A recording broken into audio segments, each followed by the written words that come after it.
Hello learners, welcome to banking solutions. कैसे हैं आप सभी?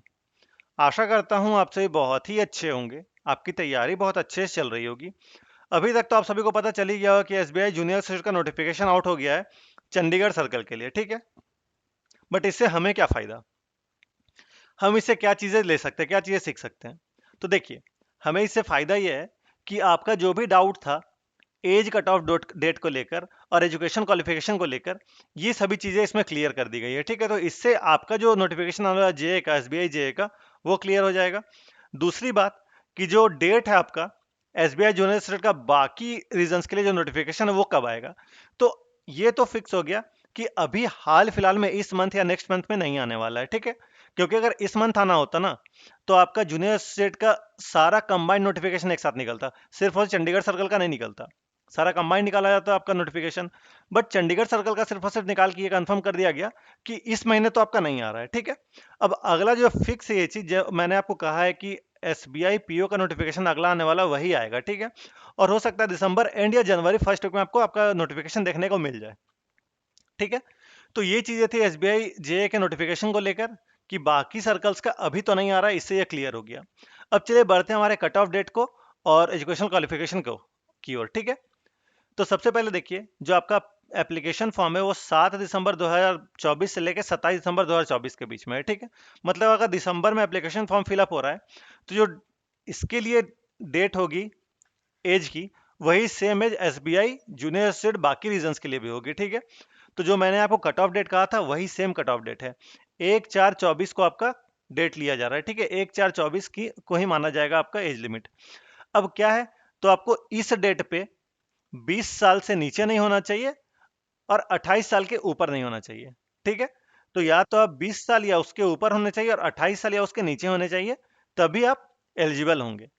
तो मतलब क्या है कि अगर आपका जो डेट ऑफ बर्थ है वो 2/4/1996 से लेके 1/4/2024 के बीच में लाई कर रहा है, दोनों डेट को इंक्लूसिव है, दोनों डेट को इंक्लूड करते हुए, तो आप एलिजिबल होंगे। तो जो भी ये सोचा था कि मेरा लास्ट अटेम्प्ट है, क्या मैं फॉर्म फिल कर पाऊंगा या नहीं फिल कर पाऊंगा, तो एसबीआई ऐसा कुछ नहीं करेगी इससे आपका एक साल बर्बाद हो जाए या पूरा आपका फॉर्म फिल ही नहीं कर पाए आप। तो आप जो भी लास्ट अटेम्प्ट है ना आपका, वो फॉर्म फिल कर पाएंगे, टेंशन नहीं लेना आपको। ठीक है, अगर आपने लास्ट ईयर फॉर्म फिल किया था और आपका लास्ट ईयर लास्ट अटेम्प्ट था, तो इस साल आप नहीं कर पाइएगा। बट जो सोच रहे हैं कि मैं इस बार 28 का हो गया, लास्ट ईयर मैंने फॉर्म फिल किया था, इस ईयर मुझे फॉर्म फिल करना था, बट क्या डेट अगर आगे बढ़ जाती है तो मैं फॉर्म फिल नहीं कर पाऊंगा, तो टेंशन नहीं लिए, डेट आगे नहीं बढ़ेगी। इसी डेट को आपका कंसिडर किया जाएगा जूनियर एसोसिएट के लिए भी। ठीक है, अब बढ़ते हैं एजुकेशन क्वालिफिकेशन की ओर। तो आपका जो डिग्री होगा उस पे ये डेट मेंशन होना चाहिए। ठीक है, इसके पहले या ये डेट, इसके बाद अगर आपका डेट होगा तो आप एलिजिबल नहीं होंगे। ठीक है, मतलब कि 31/12/24 तक आपका ग्रेजुएशन कंप्लीट हो जाना चाहिए, यही यहाँ पे कहा गया है पूरे में। ठीक है, कि date of passing the IDD, IDD means integrated dual degree, is on or before 31/12/24। ठीक है, और have pass the graduation on or before 31/12/24।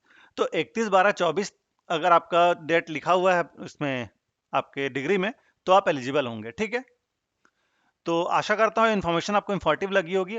अब जो भी एसबीआई यूनिवर्सिटी की तैयारी कर रहे हैं, एसबीआई पीओ की तैयारी कर रहे हैं, वो क्या करेंगे, तो देखिए, आपको आई बटन पे एक लिंक दिख रहा होगा, उस लिंक पे क्लिक करके, ये मैंने डेली टारगेट्स 2.0 लॉन्च किया है, यहाँ से अपना टारगेट्स पूरा कर सकते हैं। ठीक है, इससे टारगेट जब आप पूरा करिएगा तो आपका इस बार एग्जाम डेफिनेटली क्लियर होगा।